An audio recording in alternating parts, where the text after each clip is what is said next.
بالله عليك اعمل اللي هقول لك عليه ده، ما تستناش حد صاحب بيت يقول لك اعمل القصه دي. انت كفني رحت ركبت دلوقتي، انا في الطابق السابع او الثامن فوق، تحتيه الشارع فاضي، بركب في البلكونه زي ما انتم شايفين. جبت الهيلت بتاعي وخرمت خرمين هنا، وعملت القعده بتاعتي وركبت ومشيت. تمام. افرض لا قدر الله دلوقتي قلع الفلاشر من مكانه، الطبق نزل على حد عوره او عمل له مشكله، طب بعد كده نروح فين؟ تروح فين من ربنا في الاول، وتروح فين من الناس اللي هتجيب لها مشاكل في البيت؟ بالله عليك جبت اسمنت وجبس اهو من غير ما اي حد يقول لي، وزودت اسمنت والجبس بتاعي على القعده عشان خاطر محدش يتاذى من الشغل بتاعي. تعمل شغلك بما يرضي الله، ربنا يوفقك ويرزقك والدنيا تبقى زي الفل معاك. ما تاخدش فلوس وتجري. انا كفني لازم اعمل شغل بما يرضي الله عشان خاطر ربنا يبارك لي فيه. تعمل شغلك كده.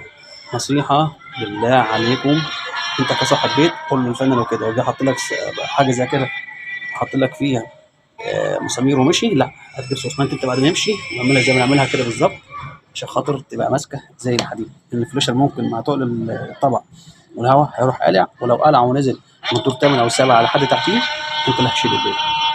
الفيديو ليك مش ليا. يلا سلام عليكم.